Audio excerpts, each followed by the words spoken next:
पाकिस्तान की एयरफोर्स और आईएसआई अभी किस वजह से इंडियन एयरफोर्स की Su-30 MK एयरक्राफ्ट की डिटेल एवियोनिक्स का पता लगाने की कोशिश कर रही है। यूनाइटेड स्टेट की तरफ से अभी अचानक से किस वजह से अपनी सभी फ्रंटलाइन वॉरशिप्स में हाइपरसोनिक मिसाइल को डिप्लॉय करने का फैसला किया गया है। जम्मू एंड कश्मीर में अभी किस वजह से इंडियन फ्लैग को लहराने से या फिर भारत माता की जय बोलने से रोका जा रहा है। और डिफेंस मिनिस्ट्री की तरफ से अभी लुंगारोला पास के करीब 200 एकड़ से ज्यादा जमीन को किस वजह से एक्वायर किया जा रहा है और इस बात को लेकर अभी चाइना को किस वजह से मिर्ची लगने वाली है। ऐसे ही कुछ और खबरों के बारे में हम आज की वीडियो में बात करने वाले हैं। नमस्कार दोस्तों, मेरा नाम है अंशुमन नायक और आप सभी का बहुत बहुत स्वागत है इंडियन डिफेंस न्यूज के डिफेंस टॉक सीरीज में, जहां पर हम रोज नए नए डिफेंस अपडेट्स के बारे में बात करते हैं। तो चलिए देर ना करते हुए आज की वीडियो शुरू करते हैं। आज की पहली अपडेट इंडियन एयरफोर्स की तरफ से है। कुछ दिन पहले आप सभी को याद होगा, महाराष्ट्र की ATS की तरफ से HAL के एक एम्प्लॉय को अरेस्ट किया गया था जो कि ISI को Su-30 MK एयरक्राफ्ट्स के बारे में जानकारी दे रहा था और नासिक डिवीजन जहां पर इनको मैन्युफैक्चर किया जाता है उसके कुछ रेस्ट्रिक्टेड एरिया के बारे में भी उनको जानकारी दे रहा था। ATS का कहना है कि इसको हनी ट्रैप किया गया था। अब जो जानकारी इसने ISI को दिया था इसके बारे में कोई बात तो नहीं बताया गया था, लेकिन इंटेलिजेंस सोर्सेस का कहना है कि पाकिस्तान की एयरफोर्स और ISI अभी ये जानने के लिए कोशिश कर रहे हैं कि इंडियन एयरफोर्स की Su-30 MKI ने AMRAAM मिसाइल को कैसे जैम कर दिया था। अब एक दिन पहले मैंने आप सभी को बताया था कि एक रडार को आमतौर पर कैसे जैम किया जाता है। अगर आपने उस वीडियो को नहीं देखा तो आई बटन पर क्लिक करके वो वीडियो देख सकते हैं। लेकिन यहाँ पर AMRAAM मिसाइल को जैम करना बहुत ही मुश्किल काम है, क्योंकि जैसे ही किसी एयरक्राफ्ट का इलेक्ट्रॉनिक वॉरफेयर सिस्टम किसी AMRAAM मिसाइल को जैम करने की कोशिश करता है या रडार लॉक को ब्रेक करने की कोशिश करता है तो ये प्लेन का पीछा छोड़ के उस जैमिंग सोर्स के पीछे पड़ जाता है। अब ये भी उसी एयरक्राफ्ट में ही कहीं पे लगा होगा, तो इस वजह से इसको डॉज करना काफी मुश्किल होता है। लेकिन इंडियन एयरफोर्स की Su-30 MK एयरक्राफ्ट में इस्तेमाल किए गए स्पेशल इजरायली ओरिजिन एवियोनिक की वजह से इंडियन एयरफोर्स की Su-30 ने इनको जैम कर दिया था। अब इसी वजह से वो लोग ये पता लगाने की कोशिश कर रहे हैं कि इंडियन एयरफोर्स की Su-30 में ऐसा क्या खास है जिस वजह से वो AMRAAM मिसाइल को जैम कर रहे थे। क्योंकि अगर आगे चल के उनका सामना इंडियन एयरफोर्स की Su-30 के साथ होता है तो तब भी उनके AMRAAM मिसाइल को Su-30 जैम कर सकते हैं। इससे पहले भी पाकिस्तान की तरफ से कई बार MiG-21 के साथ Su-30 को भी मार गिराने का नाकाम दावा किया जा चुका है और अभी रशिया से जो 12 Su-30 खरीदे जा रहे हैं इस बात को लेकर भी सवाल किया जा रहा है कि इंडियन एयरफोर्स ने अभी तक तो 11 Su-30 को क्रैश की वजह से खोया, तो अभी किस वजह से 12 Su-30 MKI खरीदा जा रहा है, जबकि असलियत ये है कि इनमें से एक जो एयरक्राफ्ट है वो HAL का प्रोडक्शन वेरिएंट है। अब अगर असलियत की बात करें तो पाकिस्तानी एयरफोर्स की तरफ से फायर किए गए AMRAAM मिसाइल का Su-30 को हिट करने का चांस काफी कम था। इसके पीछे कई कारण है, लेकिन जितनी दूरी से पाकिस्तानी एयरफोर्स की F-16 ने इनको फायर किया था उतनी दूरी से AMRAAM मिसाइल को सिर्फ डिफेंसिव मोड में ही फायर किया जा सकता है, ताकि सामने वाला आपके ऊपर सीधे चार्ज ना कर पाए और आपके ऊपर फायरिंग सोल्यूशन को ना ढूंढ पाए। लेकिन उतनी दूरी से अगर Su-30 जैसे फुर्तीले एयरक्राफ्ट के खिलाफ कोई AMRAAM मिसाइल को फायर किया जाता है तो इसके हिट करने का चांसेस लगभग ना के बराबर होता है। और अगर आप लोग चाहेंगे तो इसके ऊपर हम एक सेपरेट वीडियो में डिटेल में बात कर सकते हैं। अगला अपडेट इंडियन आर्मी की सारंग गन्स को लेके है। मीडिया रिपोर्ट के मुताबिक हमारे की लॉन्ग प्रूफ रेंज में अभी हमारे इंडिजिनस सारंग आर्टिलरी गन को टेस्ट किया गया था। सारंग गन्स की बात करें तो ये 155 mm 45 कैलिबर की आर्टिलरी गन है जिसको इंडिजिनसली डेवलप किया गया है और अभी इसकी जो टेस्टिंग किया गया था इसमें इन गन्स की प्रेशर वेव को टेस्ट किया गया था।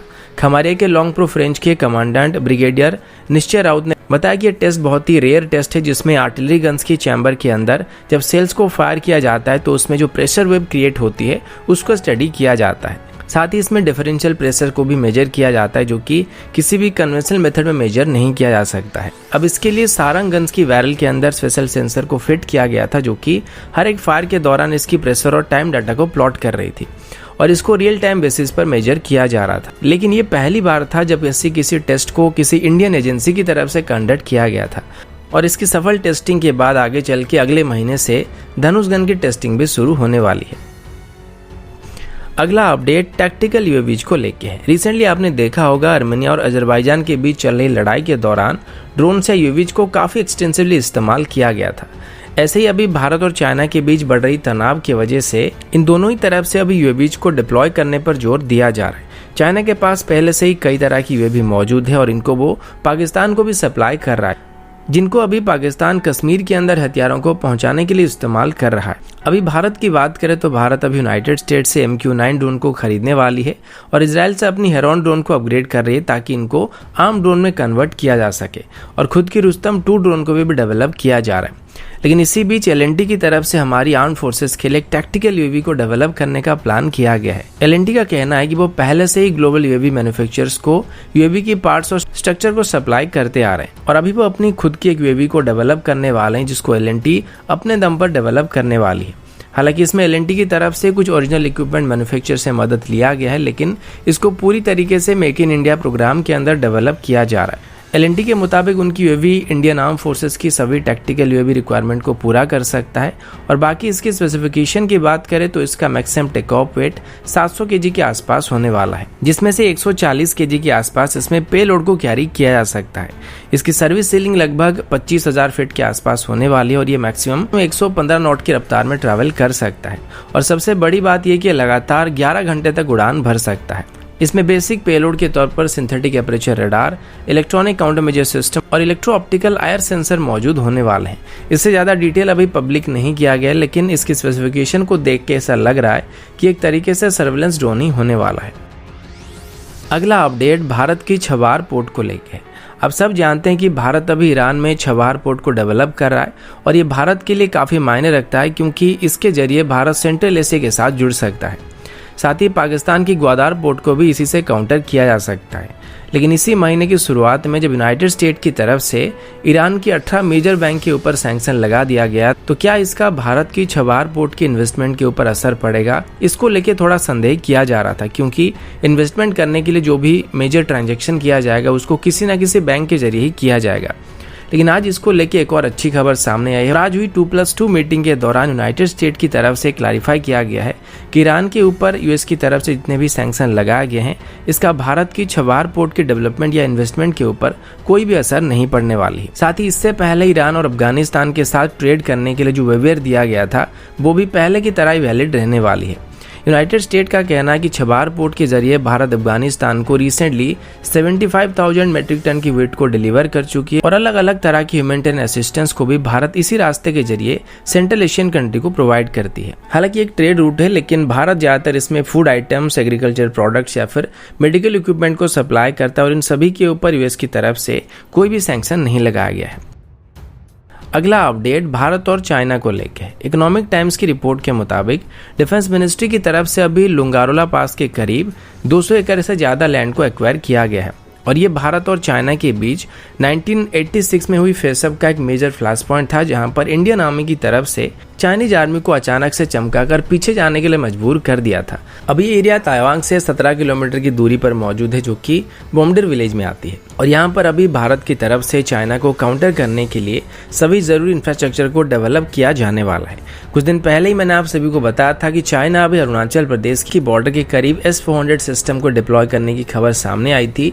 साथ ही इस रीजन में अभी चाइना सैटेलाइट जैमर को भी लगा रहा है ताकि पीपल लिबरेशन आर्मी की एक्टिविटी को सैटेलाइट में कैप्चर करने से रोका जा सके। यानी कि जाहिर सी बात है कि वो अभी यहाँ पर कुछ ना कुछ गड़बड़ करने की तैयारी कर रहे हैं और वैसे भी तवांग और अरुणाचल प्रदेश को चाइना पहले से ही अपना बताता आ रहा है और अगर वहाँ पर चाइना की पोजीशन हमसे बेहतर बन जाता है तो वो सीधे तौर पर अरुणाचल प्रदेश पर कब्जा करने की कोशिश कर सकते हैं। ठीक ऐसे ही उन्होंने 1986 में भी अरुणाचल प्रदेश के ऊपर कब्जा करने की कोशिश की थी और इंडियन आर्मी की तरफ से उनको उस वक्त खदेड़ दिया गया था। अभी बिल्कुल उसी जगह में इंडियन आर्मी लैंड को लेना चाहती है जहां पर 1986 में एग्रेसिव बिल्डअप करने के साथ साथ चाइना को आगे बढ़ने से रोका गया था। ये जगह लुंगारोला पास के करीब मौजूद है जहां पर भारत पूरे की पूरे समदोरंगचू वैली के ऊपर नजर रख सकता है और किसी भी चाइनीज मूवमेंट को पहले से ऑब्जर्व कर सकती है। लेकिन इस जगह को अपने कंट्रोल में लेने से पहले डिफेंस मिनिस्ट्री को इस एरिया में रहने वाले लोगों के बारे में भी सोचना पड़ेगा, क्योंकि मिनिस्ट्री ऑफ रूरल डेवलपमेंट का कहना है कि इस एरिया को अभी लोकल लोगों की तरफ से ग्रेजिंग फील्ड के तौर पर इस्तेमाल किया जाता था और कुल मिलाकर यहाँ पर 250 के आसपास लोग रह रहे हैं। और अगर यहाँ पर डिफेंस मिनिस्ट्री की तरफ से कुछ करने का फैसला किया गया है तो सबसे पहले इन लोगों के बारे में सोचना पड़ सकता है। और वैसे भी 2013 के एक्ट के मुताबिक किसी भी लैंड को डिफेंस, रेलवे या फिर कम्युनिकेशन सिस्टम को एस्टेब्लिश करने के लिए एक्वायर किया जा सकता है। लेकिन ये बात तय है कि जैसे ही भारत की तरफ से यहाँ पर कुछ कंस्ट्रक्शन एक्टिविटी शुरू किया जाएगा तो उसके बाद चाइना की तरफ से इसी बात को लेके शार्प रिस्पॉन्स हमें देखने को मिलने वाली है। अगला अपडेट जम्मू एंड कश्मीर को लेके। टाइम्स नाउ की रिपोर्ट के मुताबिक आज जम्मू एंड कश्मीर की पुलिस की तरफ से कुछ बीजेपी के वर्कर्स को डिटेन किया गया था। अब डिटेन करने वाली वजह काफ़ी चौंकाने वाली थी, क्योंकि इनको डिटेन करने का जो मेन कारण था वो ये था कि ये लोग अभी श्रीनगर के लाल चौक में जाके नेशनल फ्लैग को लहराने की कोशिश कर रहे थे। और इसकी एक छोटी सी वीडियो भी अभी वायरल हुआ था, जिसमें ये लोग भारत माता की जय का नारा लगा रहे थे और तिरंगा फहराने की कोशिश कर रहे थे। पर बात समझ में नहीं आती कि पुलिस उनको ऐसा करने से क्यों रोक रही थी। अगर आपको याद होगा तो हाल ही में जम्मू एंड कश्मीर के फॉर्मर सीएम महबूबा मुफ्ती ने एक स्टेटमेंट दिया था कि वो जम्मू एंड कश्मीर में तब तक नेशनल फ्लैग को लहराने नहीं देगी जब तक आर्टिकल 370 को रिस्टोर नहीं किया जाता या फिर जम्मू एंड कश्मीर के ओरिजिनल फ्लैग को उनको वापस नहीं किया जाता है। अब यहाँ पर सिर्फ बीजेपी की बात नहीं है, शुरू से ही हम लोग जम्मू एंड कश्मीर को भारत का अभिन्न हिस्सा मानते हैं। तो क्या हमको जम्मू एंड कश्मीर में जाकर हमारा तिरंगा लहराने का हक नहीं है या फिर भारत माता का जय बोलने का हक नहीं है?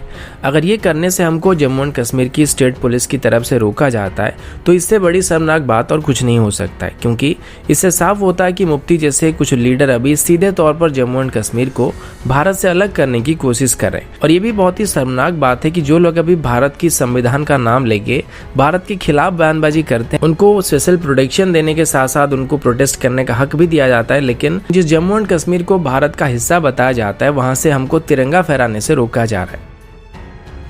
अगला अपडेट यूनाइटेड स्टेट की तरफ से है। मीडिया रिपोर्ट के मुताबिक यूनाइटेड स्टेट की तरफ से अभी अपनी मिलिट्री डॉक्ट्रिन में कुछ खास चेंजेस करने का फैसला किया गया है। और यूएस मिलिट्री की रीसेंट रिपोर्ट के मुताबिक यूएस नेवी की हर एक मेजर वॉरशिप्स को अभी हाइपरसोनिक मिसाइल से इक्विप करने का ऑर्डर दिया गया है। अब ये चाइना को काउंटर करने के लिए होने वाला है, क्योंकि हाल ही में आपने सुना होगा चाइना की तरफ से अपनी हाइपरसोनिक DF-17 मिसाइल को साउथ चाइना सी के फ्रंट में डिप्लॉय किया गया था। अब इसको मेनली ताइवान को टारगेट करके डिप्लॉय किया गया है। अब हाइपरसोनिक मिसाइल वो मिसाइल होते हैं जो कि आवाज से कम 5 गुना ज्यादा रफ्तार में ट्रैवल कर सकते हैं। और आज की डेट में दुनिया की कोई मिसाइल डिफेंस सिस्टम मौजूद नहीं है जो कि इस कैटेगरी की मिसाइल को काउंटर कर सकती है। अब दुनिया भर में ऐसे 4 ही देश है जिनके पास हाइपरसोनिक मिसाइल टेक्नोलॉजी मौजूद है। उनमें यूनाइटेड स्टेट, रशिया, चाइना और भारत शामिल है। पर इन सभी के मुकाबले चाइना की तरफ से पहली बार अपनी हाइपरसोनिक मिसाइल को ऑपरेशनल कर दिया गया था। और हाल ही में DF-17 मिसाइल को चाइना की तरफ से ऑपरेशनल रोल में डिप्लॉय किया गया है। अब रशिया की तरफ से भी अपनी नेवी में हाइपरसोनिक मिसाइल को ऑपरेशनल करने का प्लान किया जा रहा है, लेकिन यूनाइटेड स्टेट को अभी रशिया से ज्यादा खतरा चाइना से है, क्योंकि चाइना की नेवी अभी साइज में यूनाइटेड स्टेट की नेवी से भी काफी बड़ी बन चुकी है। और अभी चाइना के पास कुल मिलाकर 350 से ज्यादा वेसल हो चुके हैं, जबकि यूएस की बात करें तो यूएस के पास अभी कुल मिलाकर 293 वेसल हैं। और नियर फ्यूचर की बात करें तो रशिया और यूनाइटेड स्टेट के बदले चाइना और यूएस के बीच नेवल कॉन्फ्लिक्ट होने का सबसे ज्यादा चांस है। और इसी वजह से यूनाइटेड स्टेट अभी एडिशनल F-35 को भी जापान के फ्रंट में डिप्लॉय करने लगा है, जो कि आगे चल के उनकी पूरी मरीन कोर की F-18 फ्लीट को रिप्लेस करने वाली है। अब यूनाइटेड स्टेट की नेशनल सिक्योरिटी एडवाइजर ओब्रायन के मुताबिक सबसे पहले यूनाइटेड स्टेट की नेवी की वर्जीनिया क्लास की सबमरीन में हाइपरसोनिक मिसाइल को डिप्लॉय किया जाएगा, जिसके बाद जुमाल क्लास की डिस्ट्रॉयर में और उसके बाद बुरके क्लास की डिस्ट्रॉयर में इनका इस्तेमाल किया जाएगा। और अभी यूएस की तरफ से नेक्स्ट जनरेशन के डिस्ट्रॉयर को बनाने का प्लान किया जा रहा है, जिसमें वर्तमान की किसी भी वॉरशिप्स के मुकाबले काफी ज्यादा मात्रा में वर्टिकल लॉन्च सिस्टम मौजूद होने वाली है। तो दोस्तों अभी के लिए इतना ही, मिलता हूँ आपसे अगले वीडियो में, तब तक के लिए जय हिंद, वंदे मातरम।